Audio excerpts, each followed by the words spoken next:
Can't hear you. Can't hear you, Rabbi Brand.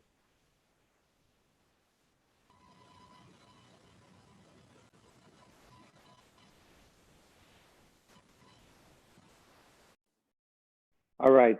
Can you hear me now? Yes. Yes. Okay. Good morning. Good morning. Good morning.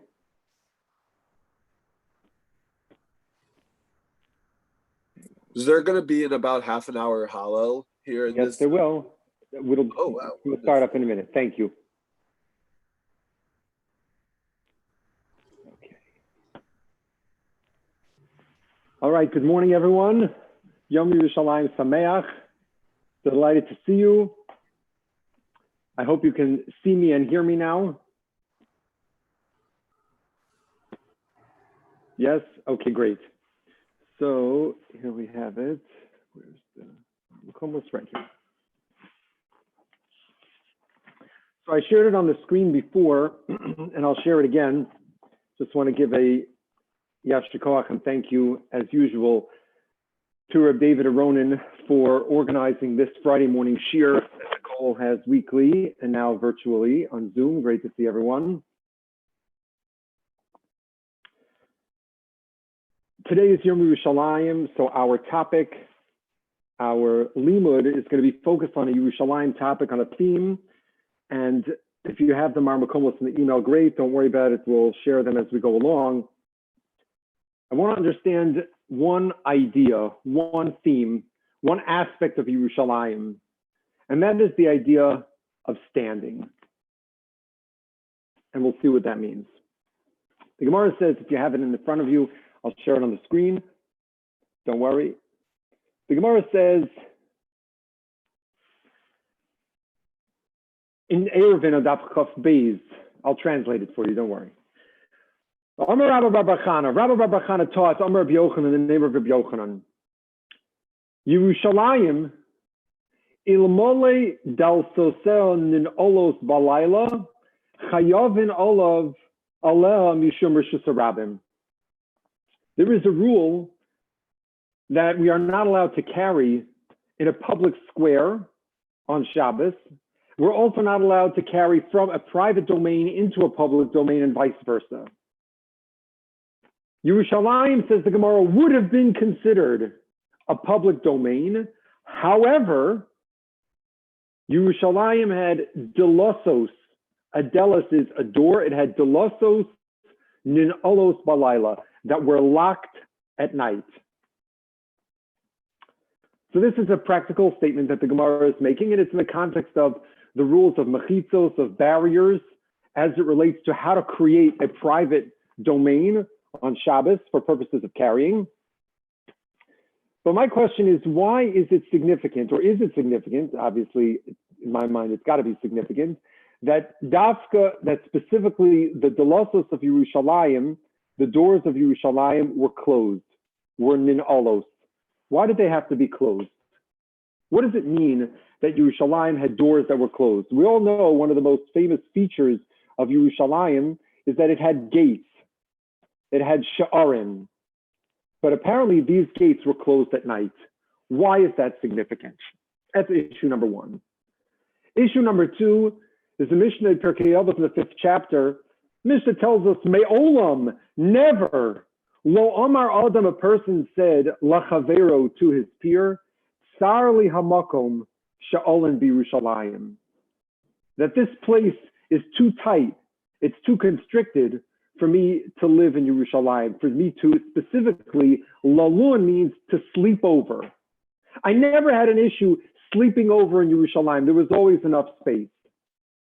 My question is, what's the significance of that?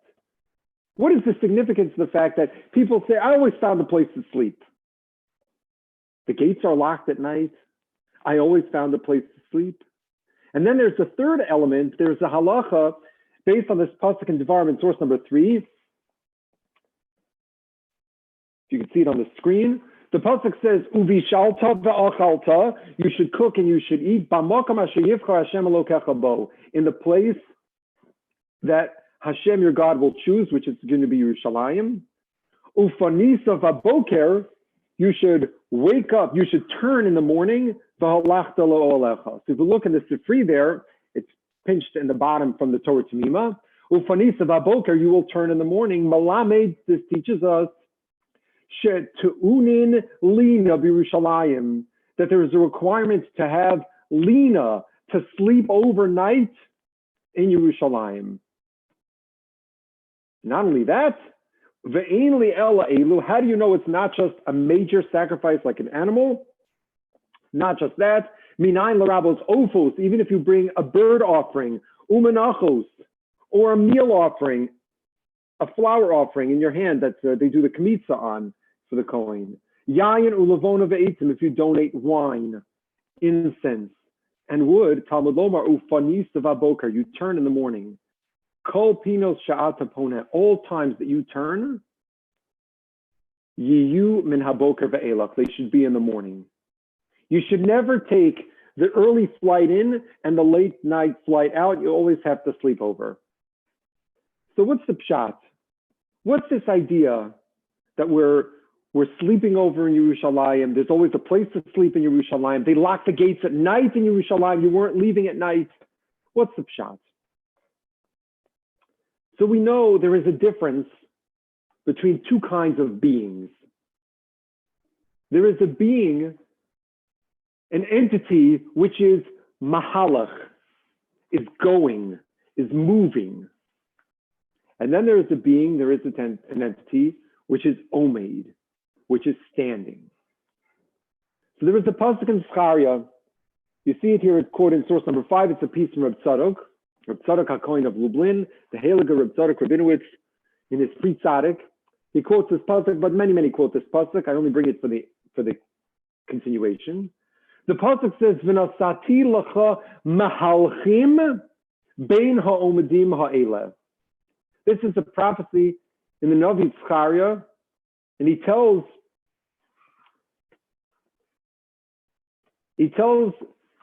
I will put you mahalchim, for people who go between those who stand. Says Reb Tzadok and many others, the malachim, angels, heim omdim.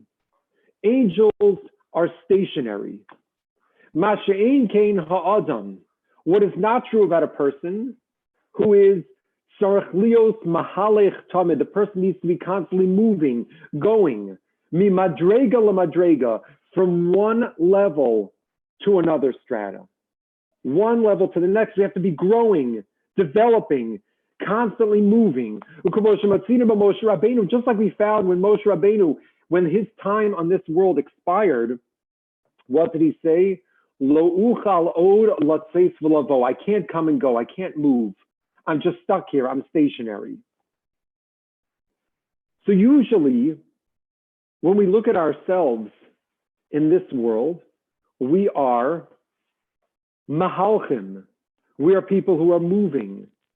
As opposed to angels, every angel has one fixed mission. The angel has one station in its existence, whatever that means.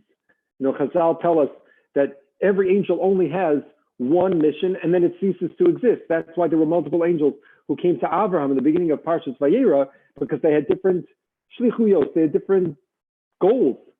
And every angel only has one mission at that time. That's it. That mission is fixed. It doesn't grow. You can't find a new level, a new achievement. Masha'ein kein, as opposed to a person, we find new achievements. So we now find ourselves in a fascinating, striking paradox. Because if you look at source number 6, says the pasuk in Tehillim, Omdot hayu רגלנו בשעריך Yirushalayim. We were standing, our feet were fixed and standing in your gates, Yerushalayim. Even though when it comes to the rest of life, we are supposed to be mahalchim, we're supposed to be moving and growing in development, apparently that's not so when it comes to Yerushalayim. In Yerushalayim, we are omdos, we stand, we are fixed. What's the pshat? Says the Heilige Reb Chaim Chernovitzer in the Sefer Sidur Shel Shabbos. This is his Sefer where he talks about so many different aspects and insights of the depths of Shabbos. He's talking about Yerushalayim. V'hamokom ahu, in that place, meshubach ma'od. It's very praiseworthy. Ki Yerushalayim habenuya, when Yerushalayim is rebuilt, be'ez Yerushalayim hi bebinyana, when Yerushalayim is in its built state, ma'alosa gedola, it is such a high level, shehi ki'ir shechuba layachtav, the pasuk says Yerushalayim habenuya ki she'ir shechuba layachtav, it's like the city that is attached to it together. Shemechubenes, because Chazal say it is totally aligned, neged Yerushalayim shalmaila, opposite the Yerushalayim in the heavens. There's a lower Yerushalayim, a terrestrial Yerushalayim in this world, and then there's the heavenly Yerushalayim in the upper world. V'nimtza, and it turns out, kishahayu רגלנו עומדות בירושלים של מטה, when our feet were planted firmly in this worldly Yerushalayim, gam sham, even in this world, ra'inu or gadol, we saw a great light, bahir bashchak, and clear in the heavens, mivachina Yerushalayim shel mala. It was an aspect, a dimension of the heavenly Yerushalayim. Amazing. It's true. In the rest of our life, in Yiddishkeit, we need to be mahalach, we need to be going. We need to be on to the next and on to the next, but not to Yerushalayim. When we get to Yerushalayim, we raise ourselves up to the level of a malach, of an angel. We transcend this world and we enter Yerushalayim shel maila. Excuse me. Now we can understand very well. While in this world we need to be jumping from one level to the next, when you reach that high level of Yerushalayim shel maila, HaKadosh Baruch Hu says, where are you going? You're here, you're in the palace of the king. You don't need to go anywhere else. Adarabah, opposite. If you run in and run out, it's like, what are you doing? Where are you going? Where are you rushing? Why are you leaving? This is where it is. There's nothing else. There's no place to go to. So often in life, we're at home. We're wishing we're in the park. We were in the park. We got to get home. We got to get to work. We got to get home. We got to get to vacation. We got to get back. We got to get to this, right? We got to get to Mahalchim. How often is that we just stand? Is it interesting that Shemona Esrei is referred to the Amida, the standing, and Yaakov Avinu said, Zeh Sha'ar HaShamayim, you know where we daven? We daven toward Yerushalayim. Yerushalayim is a place where we stand because we don't need anything else. When we're davening, we should appreciate, and now we have a little more time to daven. Hopefully, we don't have to be at anybody else's pace. We could be at our own place. We could be omed. Because Amida is a lashon of tefillah. It's all about Yerushalayim. It's about being before Hashem. We are Lifnei Hashem. Yerushalayim is referred to as Lifnei Hashem, and tefillah is Lifnei Hashem. We're standing before God. That's why, according to the halacha, nobody's supposed to walk right in front of me in my personal space, because it's as if the Shekhinah is right in front of me. Just like in the Beis Hamikdash in Yerushalayim, Yerushalayim is called Lifnei Hashem. Wherever you're Lifnei Hashem, you're omed. You stop. You don't need to go anywhere else. Perhaps this is the symbolism of Yerushalayim having the losos neulos balayla, gates that are locked at night. It's because we have to stay over. It's the Gzeras HaKasav of Lina, of sleeping over at night. It's attached to a korban. When you interact with HaKadosh Baruch Hu, when you offer a sacrifice, it's not a hit and run. Here, Cohen, grab the animal, shecht it, I'm out of here. You have to immerse yourself in the experience of being Lifnei Hashem. And Tosfos in the beginning of Yuma says that's also true not just for a specific korban, but Tosfos says it's a din of Yom Tov also. So when you come on Aliyah L'Regel for a Yom Tov, the experience of being Lifnei Hashem, of being before God, means stay here. Pazer Kashev means it's a regel, it's got to stay over, it's Lina. You have to sleep over for Lina. And that's why perhaps the Mishnah said in Pirkei Avos, Me'olam lo omar adam l'chaveru tzar li hamakam she'olam b'Yerushalayim. Nobody ever said there's not enough space. It's too tight. Because everyone has a place to sleep over in Yerushalayim. We all have the opportunity to be Lifnei Hashem, to stand before God and not run anywhere else and not do anything else and not even think about spiritual growth, because this is the spiritual pinnacle. If we're in Yerushalayim, we're already in Yerushalayim Shalmala. If we're in Amida, listen to Hashem, we envision ourselves, like even if a person can't be in Yerushalayim, they can't face Yerushalayim, the Mishnah says that they should imagine that they are standing Keneged Beis Kodesh HaKadoshim. They're imagining they're listening to Hashem, and that's why we're Omed. Omdot רגלנו בשעריך Yushalayim. Our feet, which usually carry us from place to place, not when it comes to Yerushalayim. Yerushalayim is that makom of Amida, of standing, of being fixed. It's an incredible celebration that we have now to appreciate and enjoy Yom Yerushalayim and to reflect on our Yiddishkeit wherever we are. How can we, of course, be a mahalik, of course, be growing, but in those moments that we are listening to Hashem, how can we make sure that we are omdim, that we are just standing, being with Hashem and taking it in? Yom Yerushalayim.